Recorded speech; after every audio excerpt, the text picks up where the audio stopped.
30 साल का एक आदमी जो करीब 10 साल तक दुबई में रहा और जब भारत लौटा तो पंजाब सरकार के लिए सरदर्द बन गया है। आज पंजाब ही नहीं बल्कि पूरे देश में उसके नाम की चर्चा हो रही है। उसका नाम है अमृतपाल सिंह संधू। उसके बयान, उसके कारनामे और उसकी वेशभूषा आज इस बात की गवाही देने लगे हैं कि अगर इसे जल्द ही रोका नहीं गया तो फिर ये पंजाब का दूसरा जरनैल सिंह भिंडरावाले बन सकता है, जिसकी वजह से ऑपरेशन ब्लू स्टार हुआ और जिसके बदले के लिए प्रधानमंत्री इंदिरा गांधी की हत्या तक की गई थी। पंजाब का अमृतसर जिला स्वर्ण मंदिर के कारण पूरी दुनिया में अपना विशेष स्थान रखता है। दुनिया भर के सिखों के लिए यहाँ की धरती स्वर्ग के समान है। इसी धरती से अमृतपाल सिंह का भी ताल्लुक है। वे अमृतसर की बाबा बकाला तहसील के जल्लूपुर खैरा का रहने वाला है। 2022 से पहले अमृतपाल सिंह की कोई खास पहचान नहीं थी, लेकिन वारिस पंजाब दे संगठन का मुखिया बनकर भारत लौटा। उसने सबसे पहले पंजाब में ड्रग्स के विरोध में अभियान चलाया, अमृत प्रचार अभियान शुरू किया, जिसका मकसद लोगों को निहंग सिखों का हिस्सा बनाना था। थोड़े और सख्त लहजे में कहें तो अमृतपाल सिंह ने घर वापसी का अभियान शुरू कर दिया। अमृत प्रचार अभियान का पहला आयोजन उसने राजस्थान के गंगानगर में किया, जहां उसने 647 लोगों को अमृत चखाकर निहंग सिखों में बदल दिया। फिर उसने आनंदपुर साहिब में कुल 927 हिंदुओं, सिखों और ईसाइयों को अमृत चखाया और उन्हें निहंग सिख बनाया। उसके इस कारनामे को देखकर हरियाणा सरकार के तहत आने वाले हरियाणा गुरुद्वारा प्रबंधक कमेटी ने उसे अपना समर्थन दे दिया। फिर तो उसका कारवां बढ़ता ही चला गया।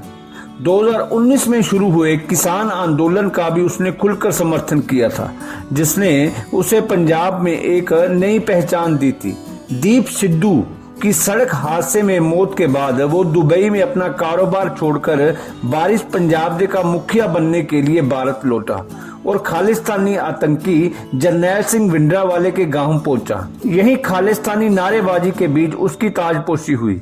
इस ताजपोशी के दौरान उसकी पूरी वेशभूषा जरनैल सिंह भिंडरावाले के तरह ही थी। भिंडरावाले को अपना आदर्श मानने वाले अमृतपाल सिंह का कहना है कि मैं जरनैल सिंह भिंडरावाले के पैरों की धूल के बराबर भी नहीं हूँ।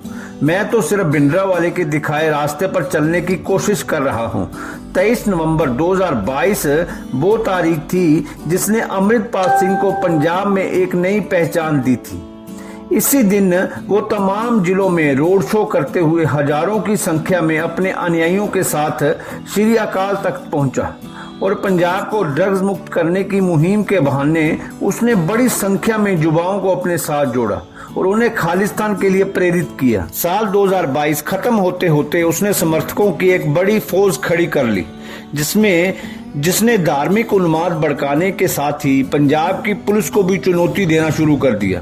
अक्टूबर 2022 में उसने जीसस क्राइस्ट के खिलाफ टिप्पणी की थी, जिसकी वजह से ईसाई समुदाय के लोग बढ़ गए थे और अमृतपाल सिंह की गिरफ्तारी की मांग की। खालिस्तान का समर्थन करने की वजह से ही भारत सरकार ने अक्टूबर में ही उसका ट्विटर अकाउंट सस्पेंड कर दिया था। 15 फरवरी 2023 को अमृतसर के अजनाला थाने में अमृतपाल सिंह और उसके 6 समर्थकों के खिलाफ किडनैपिंग और मारपीट समेत कई गंभीर धाराओं में केस दर्ज हुआ। इसी बीच केंद्रीय गृह मंत्री अमित शाह ने एक बयान दिया कि पंजाब में खालिस्तान समर्थित गतिविधियों पर सरकार की नजर है। गृह मंत्री के इस बयान पर 19 फरवरी को अमृतपाल ने अमित शाह को धमकी देते हुए कहा कि पंजाब का बच्चा बच्चा खालिस्तान की बात करता है, जो करना है कर ले, हम अपना राज मांग रहे हैं, किसी दूसरे का नहीं। हमें ना इंदिरा हटा सकी थी और ना ही मोदी या अमित शाह हटा सकता है। दुनिया भर की फौजें आ जाए, हम मरते मर जाएंगे लेकिन अपना दावा नहीं छोड़ेंगे। इंदिरा ने भी हमें दबाने की कोशिश की थी, क्या हश्र हुआ। अब अमित शाह अपनी इच्छा पूरी करके देख लें। जब इस बयान पर विवाद बढ़ा तो अमृतपाल ने 22 फरवरी को अपनी बात से पलट गया, लेकिन उसका लहजा खालिस्तान के लिए नरम नहीं हुआ। उसने कहा, हिंदू राष्ट्र की बात करने पर सरकारें कोई कार्रवाई नहीं करती, लेकिन जब सिख खालिस्तान और मुस्लिम जिहाद की बात करते हैं तो सरकार तुरंत एक्शन ले लेती है। इस बात पर विवाद चल ही रहा था कि पुलिस ने उसके साथी तूफान सिंह को गिरफ्तार कर लिया। इस गिरफ्तारी के विरोध में 23 फरवरी की सुबह को अमृतपाल सिंह ने अपने हजारों समर्थकों के साथ अजनाला थाने पर चढ़ाई कर दी। पुलिस के साथ उसके समर्थकों की झड़प भी हुई, जिसमें 6 पुलिस वाले घायल भी हो गए। उसने पंजाब सरकार को 1 घंटे के भीतर तूफान सिंह को छोड़ने का अल्टीमेटम दिया। उसके अल्टीमेटम पर पंजाब सरकार ने झुकते हुए तूफान सिंह को रिहा कर दिया। इस पूरे हंगामे के बाद अमृतसर के पुलिस कमिश्नर जसकरण सिंह ने कहा कि तूफान को छोड़ा जा रहा है। उसके समर्थकों ने उसकी बेगुनाही के पर्याप्त सबूत दिए हैं। मामले की जांच के लिए एसपी तेजबीर सिंह हुंदल की अगुवाई में स्पेशल इन्वेस्टिगेशन टीम बनाई गई है। पुलिस के इस रवैये ने पंजाब की बिगड़ती स्थिति पर गंभीर सवाल खड़े कर दिए। 80 के दशक में भी ऐसे ही हालात थे, जब पंजाब में कांग्रेस ने अकाली दल को कमजोर करने के लिए जरनैल सिंह भिंडरावाले पर भरोसा जताया था। वो उस वक्त दमदमी टकसाल का मुखिया था। वे सिखों को कट्टरपंथी बना रहा था। इसी कारण उसकी निरंकारियों से दुश्मनी हो गई थी। इसी दुश्मनी में दोनों समुदायों के बीच काफी हिंसा हुई। 24 अक्टूबर 1980 को निरंकारी संप्रदाय के तीसरे गुरु गुरबचन सिंह की हत्या में भी भिंडरावाले और उसके लोगों का ही नाम सामने आया था। पंजाब केसरी अखबार के संपादक रहे लाला जगत नारायण की हत्या में भी भिंडरावाले का ही हाथ था। इन 2 हत्याओं की वजह से कांग्रेस ने जरनैल सिंह भिंडरावाले को गिरफ्तार करवा दिया।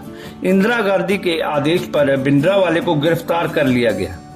इसके विरोध में पंजाब जल उठा और पुलिस को 2 दिन के अंदर ही भिंडरावाले को रिहा करना पड़ा। इसके बाद पूरा पंजाब उग्रवाद की आग में जलने लगा। 25 अप्रैल 1983 को उसने पंजाब पुलिस के डीआईजी अवतार सिंह अटवाल की हत्या कर दी। भिंडरावाले के डर से 2 घंटे तक डीआईजी का शव किसी ने छुआ तक नहीं। जब भिंडरावाले ने बॉडी उठाने की इजाजत दी, तब पुलिस वाले अपने अधिकारी का शव को उठाकर ले गए। ये इंदिरा गांधी की सत्ता को खुली चुनौती थी और इंदिरा को चुनौती कतई पसंद नहीं थी। इसके बावजूद इंदिरा कोई एक्शन नहीं ले पा रही थी, क्योंकि मामला सिखों की धार्मिक पहचान से जुड़ा था। लेकिन 5 अक्टूबर 1983 को जब भिंडरावाले के लोगों ने दिलवा बस नरसंहार को अंजाम दिया, जिसमें एक बस को घेरकर 6 हिंदुओं की हत्या कर दी गई, तो इंदिरा का सबर जवाब दे गया। उन्होंने कांग्रेस के मुख्यमंत्री रहे दरबारा सिंह की सरकार को भंग कर दिया और पंजाब में राष्ट्रपति शासन लागू कर दिया। इंदिरा गांधी के नेतृत्व वाली कांग्रेस सरकार ने भिंडरावाले से बात करने की कोशिश की, लेकिन नाकामयाबी हाथ लगी और तब आखिर में इंदिरा ने वो फैसला किया जो बाद में उसकी हत्या की वजह बन गया। इंदिरा गांधी ने भारतीय सेना को ऑपरेशन ब्लू स्टार करने की मंजूरी दे दी। इस ऑपरेशन में भारतीय सेना के जवानों के साथ साथ सीआरपीएफ, बीएसएफ और पंजाब पुलिस के जवान भी शामिल थे। ऑपरेशन की कमान संभाली लेफ्टिनेंट जनरल कुलदीप सिंह बरार ने, जो खुद एक सिख थे। 3 जून 1984 को भारतीय सेना ने पूरे गोल्डन टेम्पल को चारों तरफ से घेर लिया। सिखों की धार्मिक भावनाएं आहत न हो, इसके लिए लेफ्टिनेंट जनरल कुलदीप सिंह बरार ने ऑपरेशन शुरू होने से पहले जवानों को संबोधित करते हुए कहा कि ये एक्शन ना तो सिखों के खिलाफ है और ना ही सिख धर्म के खिलाफ, ये एक्शन आतंकवाद के खिलाफ है। अगर किसी को भी लगता है कि उसकी धार्मिक भावनाएं इससे आहत हो रही हैं, या फिर और भी कोई दूसरी धार्मिक वजह है, तो वो खुद इस ऑपरेशन से अलग हो सकता है और इस अलगाव का किसी भी अधिकारी या जवान के करियर के ऊपर कोई असर नहीं होगा। लेकिन ऑपरेशन में शामिल किसी भी अधिकारी या जवान ने खुद को इससे अलग नहीं किया और इसमें बड़ी तादाद में सिख अधिकारियों और जवानों ने हिस्सा लिया। 3 जून की शाम तक लेफ्टिनेंट जनरल कुलदीप सिंह बरार ने कोशिश की कि भिंडरावाले सरेंडर कर दें। बार बार लाउड स्पीकर से ऐलान किया जाता रहा। बार बार भिंडरावाले और उसके समर्थकों को समझाने की कोशिश की जाती रही, लेकिन कोई हल नहीं निकला। उल्टे भिंडरावाले की ओर से सेना के टैंक और तोपों पर हमला कर दिया गया। फिर सेना ने जवाबी कार्रवाई की। करीब 24 घंटे तक चली मुठभेड़ के बाद भिंडरावाले मारा गया। इस ऑपरेशन के दौरान सेना के 83 जवान शहीद हुए और कुल 249 जवान गंभीर रूप से घायल हो गए।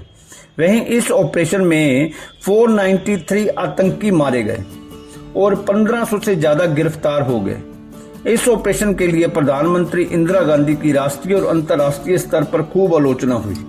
आखिरकार इसी ऑपरेशन से नाराज दो सिखों सतवंत सिंह और बेअंत सिंह ने 31 अक्टूबर 1984 को प्रधानमंत्री इंदिरा गांधी की गोली मारकर हत्या कर दी। इसके बाद पूरे देश में सिख विरोधी दंगे बढ़ गए, जिसमें कम से कम 3000 सिखों की हत्या कर दी गई और लाखों सिखों को घर बार छोड़ने पर मजबूर होना पड़ा।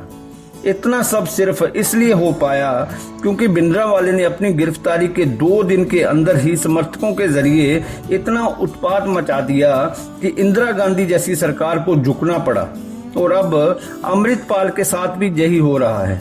उसके एक साथी को पुलिस ने गिरफ्तार किया तो उसने थाने पर ही हमला कर दिया, बिना गोली चलाए पंजाब पुलिस को झुकने पर मजबूर कर दिया और एलानिया तौर पर कहा कि मैं अपने साथियों को जेल में सड़ने नहीं दे सकता। इस पूरे एपिसोड के बाद अमृतपाल का ये बयान पंजाब में 80 के दशक के उन भयानक पलों की याद दिला रहा है जिनमें जरनैल सिंह भिंडरावाले का उबार हुआ और राजनीतिक सरपरस्ती में वो दमदमी टकसाल के मुखी से एक आतंकी में तब्दील हो गया। अब ये राजनीतिक सरपरस्ती अमृतपाल को भी मिल रही है, जिसने पंजाब में खतरे की घंटी तो बजा ही दी है, क्योंकि अगर बात आगे बढ़ी तो फिर किसी को रोके नहीं रुकेगी और पंजाब का इतिहास इसका गवाह है। आपको अमृतपाल सिंह सिद्धू के ऊपर मेरा ये वीडियो कैसा लगा प्लीज कमेंट में बताएं और वीडियो को लाइक करें, शेयर करें और चैनल को सब्सक्राइब करें और बेल आइकन दबाएं ताकि मेरा हर वीडियो आपको डायरेक्ट मिले। जय हिंद।